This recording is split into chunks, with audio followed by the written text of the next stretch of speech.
Hello student, हम हमारा oyster culture ये टॉपिक कंटिन्यू करेंगे। लास्ट वीडियो में हमने स्पीसीज ईडिबल के बारे में पढ़े थे, जिसमें हमने देखे थे कि in India there are 13 species are found which are the edible species. उसमें से 4 मोस्ट कॉमन स्पीसीज देखे थे। उसमें से first is the Crassostrea gryphoides, then second is the Crassostrea rivularis, third one is the Crassostrea madrasensis and fourth is the Saccostrea cucullata. ये 4 species के बारे में और इसके डिस्टिंक्टिव कैरेक्टर के बारे में पढ़े थे। सो नाउ अभी हमारा नेक्स्ट टॉपिक है its culture method. Culture method में अब हम देखेंगे कि किस तरह से अभी तक के हमने सिर्फ कौन से स्पीसीज हम खा सकते हैं उसके बारे में पढ़ा है। अभी वो ऑयस्टर का कल्चर किस तरह से किया जाता है वो ये टॉपिक में हम पढ़ेंगे। So how the oyster culture method is done. So first method is the seeds collection. So how seeds are collected? So in the estuaries, by placing a suitable collector called as culch is placed in the water at an appropriate time. अब क्या होता है seed collection में कि estuaries में एक collector place किया जाता है for the collection of seeds. Seeds के कलेक्शन के लिए कलेक्टर प्लेस किया जाता है एट द अप्रोप्रिएट टाइम। मतलब कि जब उनका स्पॉनिंग सीजन होता है, जो टाइम में वो एग रिलीज करने वाले होते हैं, वही टाइम पे एक कलेक्टर प्लेस किया जाता है। उसी को क्या बोलते हैं? कल्च बोलते हैं। So during the spawning season the spot collector are suspended from the rack. So spot collector, that is also called as the seed collectors, are suspended in the water for the collection of seed. जो time में collection करना रहेगा वो time पे जो spot या फिर seed collectors that is called as the cultch, इसको सस्पेंडेड करेंगे वाटर में ताकि सीड कलेक्ट कर सके। Then how to prepare this clutch, okay, cultch, how to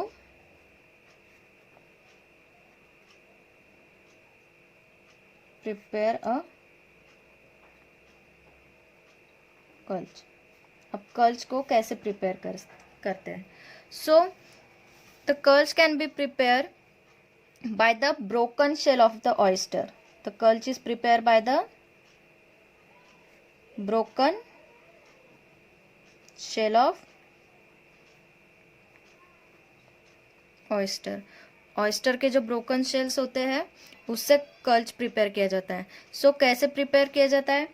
so for the suspended method, अब इसमें 2 टाइप की मेथड है। The first one is the suspended method and next is the tray method. So in the suspended method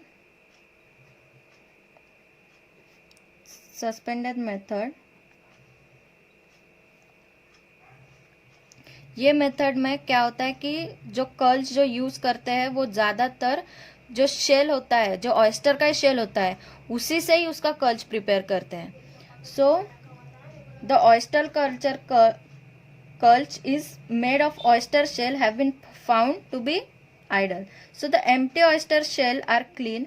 सो अभी cultch prepare करना है तो suspended method में तो पहले क्या करते हैं कि जो शेल होता है,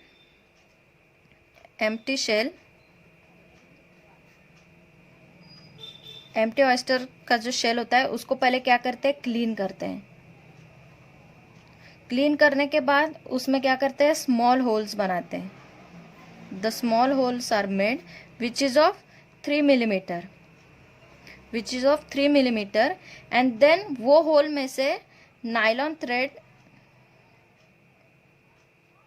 थ्रेड या फिर रोप पास करके उसका एक रेन बनाई जाती है।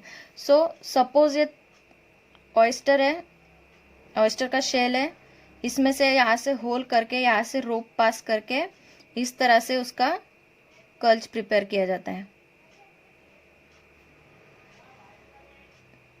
सो प्रिपेयर करते वक्त ध्यान देते हैं कि इसमें की जो गैप है ये रोप के बीच में, पहले शेल से लेके दूसरे शेल तक इनकी जो गैप होती है वो कम से कम 12 to 20 सेंटीमीटर्स की इनमें गैप होती है। देन सच स्टिंग, ऐसे जो स्टिंग्स होते हैं उनको क्या बोलते हैं? रेंस बोलते हैं. Such string is called as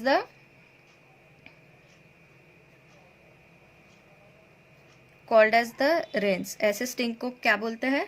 Reigns बोलते हैं. सो क्या होता है कि सपोज ये वाटर है, तो वाटर में with the help of the bamboo stick ऐसा एक बेड लाइक स्ट्रक्चर बनाया जाता है. बेड लाइक स्ट्रक्चर बनाने के बाद ये जो रेंस होते हैं ये यहाँ पे टाई किए जाते हैं. ये जो रेंस होते हैं ये यहाँ पे टाई किए जाते हैं. Then this oyster shell are placed in the spacing between 12 to 20 centimetre. ऐसे इनको प्लेस किया जाता है.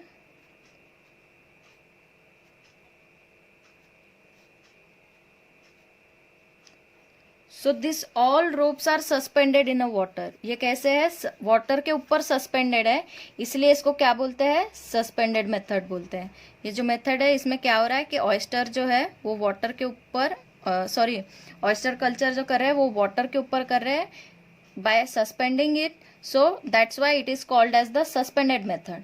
सो ये करने के बाद फिर क्या करते हैं? जो फिर सीड्स कलेक्ट किए हैं वो यहाँ पे जो ये कल्च है इसमें डाले जाते हैं. इसमें डालने के बाद फिर वो ग्रो होना स्टार्ट हो जाते हैं. Then after growing, after the growth और द अटैचमेंट, एक बार ग्रोथ और अटैचमेंट होने के बाद फिर ये जो शेल्स है दे आर रिमूव्ड. ये जो शेल्स है उनको रिमूव कर देते हैं और फिर से उनकी ग्रो होना फिर उस पर स्टार्ट हो जाता है. The next method, this is the first method that is suspended. Then the next is the tray method.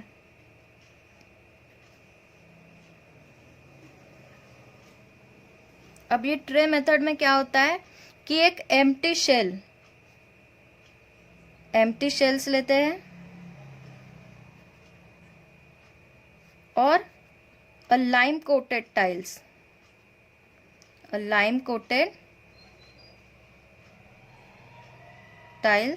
are placed in a tray.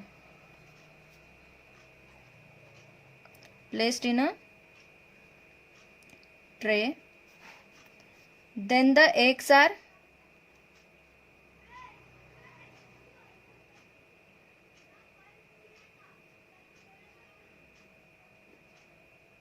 grown in that tray.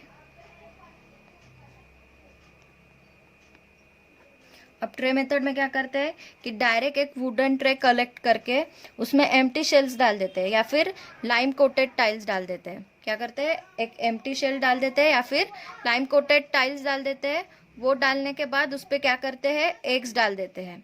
Eggs डाल देने के बाद फिर उसको वाटर में रख देते हैं ताकि वो ऑयस्टर ग्रो हो सके. Then this lime coated tiles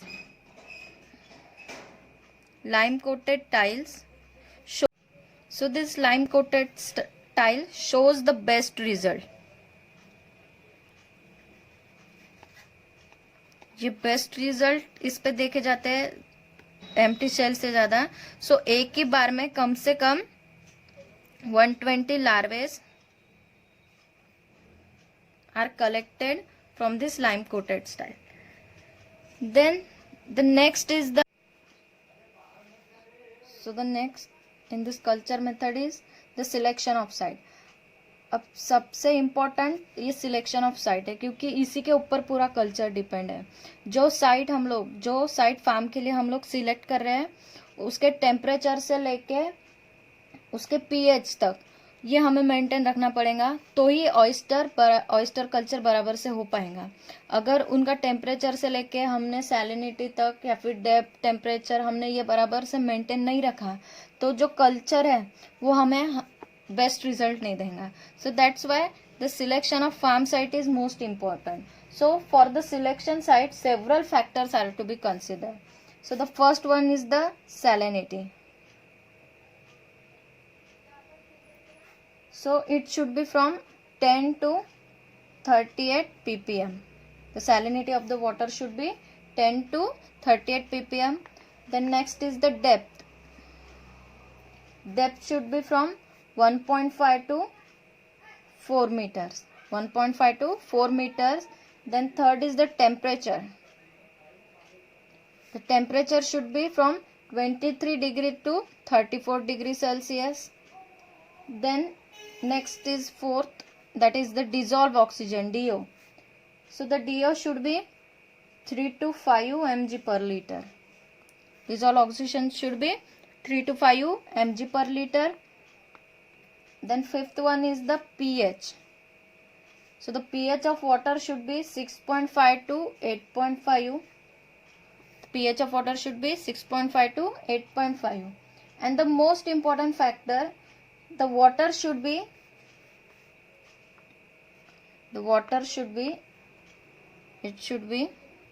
free from the pollutants. अब जो वाटर है वो पोल्यूटेंट फ्री रहना चाहिए. So for example the faecal industries, the agriculture,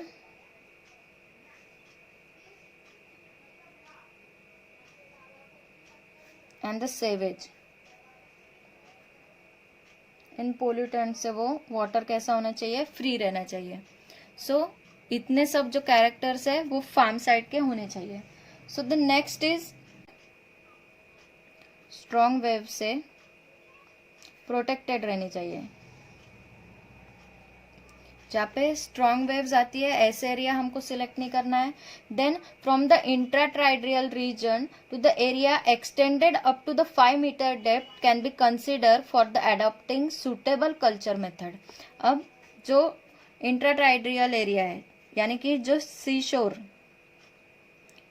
area है वहां से लेके up to 5 metre depth, this is the west side should be select. so seashore area से up to 5 meter depth इतनी जो एरिया है इतना एरिया हम लोग फार्म के लिए सिलेक्ट कर सकते हैं. so then similarly the culture technique is adopted depend upon the type of the substratum. अब जो substratum जिस पे हम कल्चर ग्रोथ करने वाले हैं substratum, ऐसा ये टेक्निक पूरा सबस्ट्रेटम के ऊपर भी डिपेंड है. So there are also two method. The two method is the on bottom culture. This culture is depend on the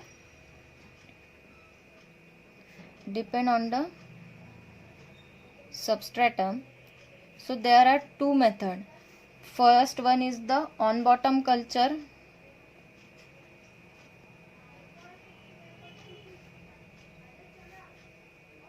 and second one is the off bottom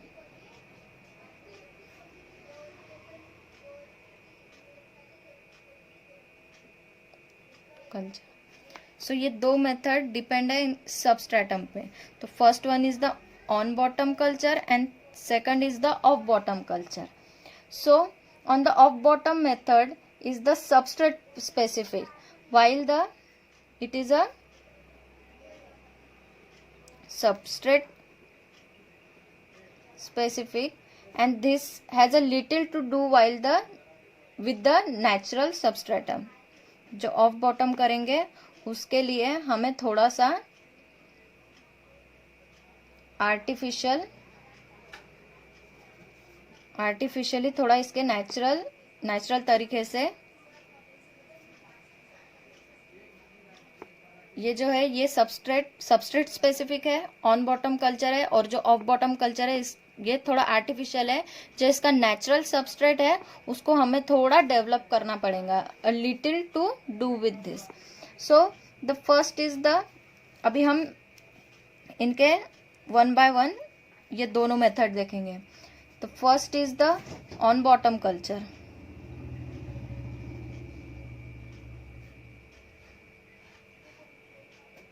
so in this culture, so ये on bottom culture में ये हमने यहाँ पे पहले देखे कि ये सबस्ट्रेट स्पेसिफिक है. तो इसमें क्या होता है, the oyster are grown either on the intertidal और uh subtidal area directly on the hard substratum. जो वाटर एरिया है उसमें इंट्राटाइडल और सब टाइडल, ये दोनों एरिया में से कोई भी एरिया में डायरेक्टली हार्ड सबस्ट्रेटम पे इसको ऑयस्टर का कल्चर किया जाता है। So for the intertidal culture minimum 16 hour for the intertidal culture, minimum 16 hours of submerge is suggested, and the adequate food supply is given. इसमें क्या होता है कि 16 आवर्स जो है, जो सीड्स है उनको पानी में सबमर्ज रखते हैं और उनको एडिक्वेट फूड सप्लाई दिया जाता है.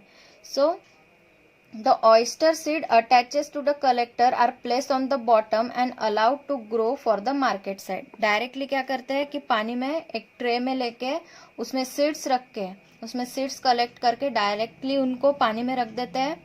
पानी में रखने के बाद जब तक वो अपने मार्केट साइज में ग्रो नहीं हो जाते तब तक उनको वही रखते हैं.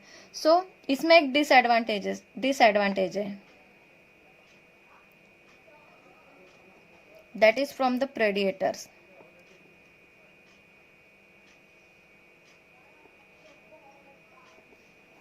ओके, प्रेडिएटर से इसका डिसएडवांटेजेस है क्योंकि हम ये डायरेक्टली वाटर में करने वाले हैं, तो उसके वजह से जो प्रेडिएटर का जो डर होता है वो ज़्यादा होता है. So the oyster are attaches to the collector and planted on the bottom and allowed to grow for the market side. The disadvantages of this method are increase because of the predator. तो predator के वजह से जो है वो इसका disadvantages देखा जाता है. So this method is mostly practised in USA. This method is practiced in USA. ये जो मेथड है ऑन बॉटम कल्चर की, ये यूएसए में ज़्यादातर प्रैक्टिस की जाती है, बट जो इसका प्रोडक्शन लेवल है वो एकदम लो होता है. So the production level is very low because हम पूरा ये जो कल्चर है ये वाटर में करने वाले हैं, तो हम ज़्यादा एरिया प्रोटेक्ट नहीं कर सकते. इसके वजह से प्रेडिएटर्स क्या कर लेते हैं, ऑयस्टर को खा जाते हैं. उसके वजह से जो इसकी प्रोडक्शन लेवल है वो थोड़ी कम है. So the next is the method is rack and rain method. Rack and rain method. This is also called as the rack method or also called as the wren method. So what is done in this method? The rack are constructed in 1 to 2.5 meter depth. The rack are constructed in 1 to 2.5 meter depth. There are several variation in this type of rack. There are several variation.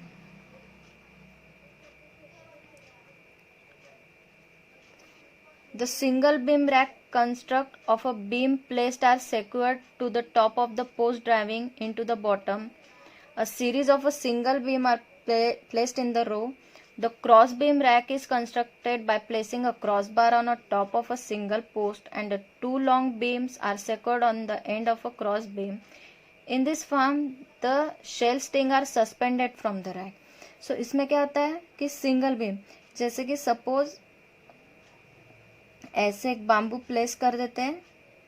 Bamboo place करने के बाद यहाँ से जो हमने कल्च बोले थे वो कल्च ऐसे प्लेस किए जाते हैं एट अ वाटर लेवल में ऐसे प्लेस किए जाते हैं और फिर इस पर सीड्स डाल के उनको ग्रो किया जाता है. तो ये सिंगल बीम में. It is also done by the cross beam. ये हो गई single beam. Then the next is the cross beam. अब क्रॉस बीम में क्या होता है कि ऐसे बाम्बू में ये दो टाइप से ऐसे लगाते हैं. देन द रोप और the rens, this is called as the rens. These rains are suspended in the water. These rains are suspended in a water. So ये हो गई cross. This is a single beam and this is the cross beam. So in the farm the shell stings are suspended from the rack. ये जो shells है ये shell stings are suspended from the rack, and this gives about the 45% of production. This give about the 45% of production. इसके पहले जो on bottom culture देखा था उसमें जो प्रोडक्शन है वो प्रोडक्शन लेवल वेरी लो है, और इसमें जो है रैक एंड रेन मेथड में इसमें प्रोडक्शन मेथड कितनी है 45% है. Then the next method is rack and tray method. Rack and tray method. So rack and tray method में क्या होता है कि ऐसे बाम्बू का एक बेड बनाया जाता है. The bamboo bed is prepared and this is the suspended in the water and this is tie with the several ropes. ऐसे रोप से इसको टाई किया जाता है. ऐसे रोप से टाई करने के बाद यहाँ पे जो कल्च है यानी कि जो शेल्स है उनको यहाँ पे अटैच किया जाता है. Then the seeds are grown in this. Okay, this is the rack tray method. So the nursery rearing single spot measuring of about 25 millimeter are transferred to the tray of size of 40 into 40 into 10 centimeter. So इसकी size कैसी होती है कि 40 into 40 into 10 centimeters. And the density, इसमें कितनी density हम लोग एक साथ कितने ग्रो कर सकते हैं, it is about 150 to 200 trays हम ऐसे कल्चर में प्लेस कर सकते हैं. The tray are lined with 2 millimeter synthetic twines of the appropriate mesh are suspended from the rack. Once the oyster reaches to 50 millimeter length, they are segregated and transferred to the rectangular tray. अब ऐसे इसमें पहले seeds को grow करने के बाद जब वो अप्रोप्रिएट साइज में हो जाते हैं then they are transfer to the next cage. अब ये थोड़ा छोटा था, इसके बाद में जो इसकी साइज है वो थोड़ी बढ़ा दी जाती है क्योंकि जो ऑयस्टर है वो ग्रो हो चुके हैं, वो बड़े बड़े हो चुके हैं. उसके वजह से पहले स्मॉल साइज केज में रखा था, बाद में बिग साइज में रखा. देन द नेक्स्ट, ये मेथड प्रोडक्शन तो बहुत ज़्यादा देती है. It gives the high production,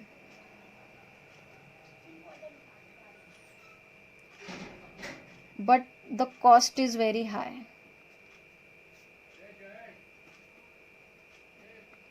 The production method is the best, but the cost level of this production is very high. Then the next method is the stack culture.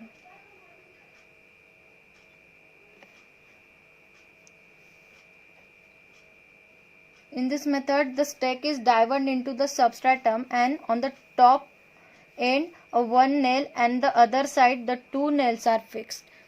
अब इसमें कैसे होता है कि ऐसे बाम्बू के डायरेक्ट ऐसा एक स्टेज बना के उस पे ऐसे ये जो स्टिंग्स है ये वाटर के ऊपर सस्पेंड करते हैं.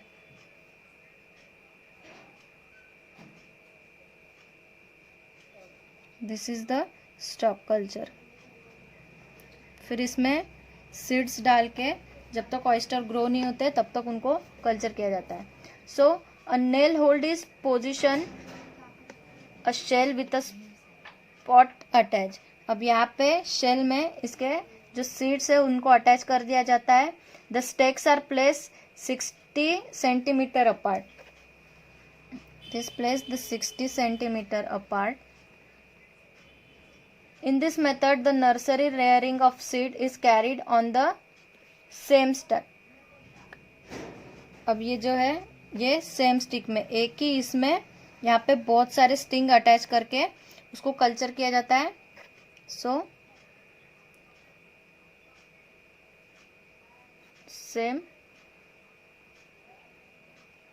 सेम स्टिक में, so for about 2 months the spot on the top end of the stalks are covered by the piece of the well-on screen. so ये जो कल्चर है इसमें क्या होता है कि ये जो इसका स्ट्रक्चर है इस पे इसको कवर किया जाता है, किससे? वेल ऑन स्क्रीन से। वेल ऑन स्क्रीन से इसको कवर किया जाता है। Then once the oyster attains the 25 to 30 millimeter the well on sheet is removed। जब oyster कितने 25 to 30 मिलीमीटर के साइज के हो जाते हैं, then this sheet is removed. ये रिमूव करने के बाद फिर इनको मार्केट में सेल करने के लिए भेज देते हैं। So this production the production of this method is also the production of this method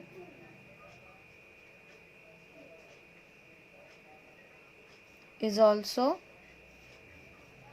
high. Production of this method is also high. So the next is the farm management.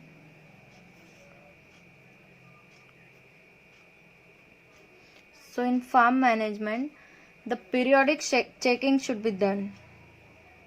Periodic checking should be done.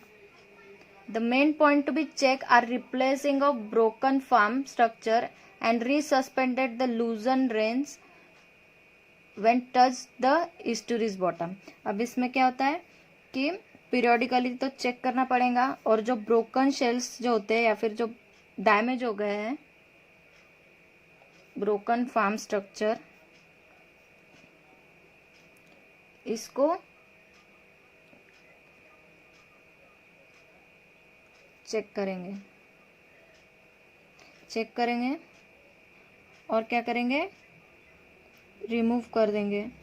जो culture structure हमने prepare किया है उसको पूरा हमने रोप से tie करके रखा है। तो ज़्यादातर क्या होता है कि रोप जो होती है वो कभी कभी ढीली हो जाती है, उसके वजह से पीरियोडिकली चेक करना पड़ेगा। जो उसकी जो रोप से जो ढीले हो गए उनको टाई करना पड़ेगा। Then the high mortality rate have been observed when the rain falls on the ground.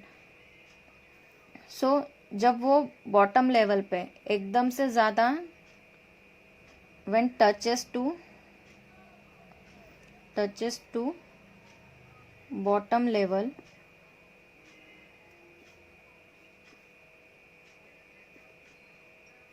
the mortality rate is high. So for this the checking should be done. The predators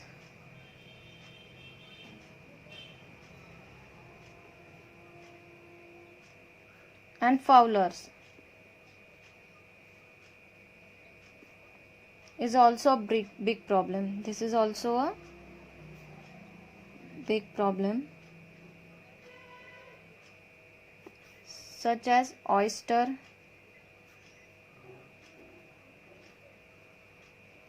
starfish,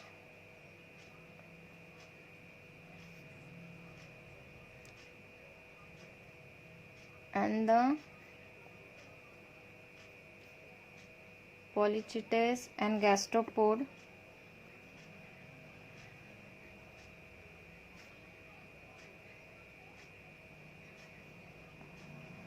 ऐसे predator से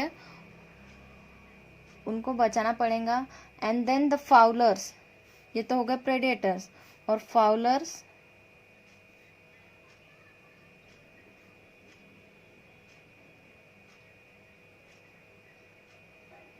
the fowlers like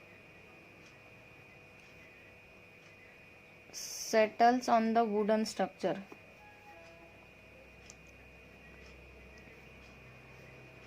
and trays that increase, ये क्या करते हैं, increase the weight of the rain and causes damage.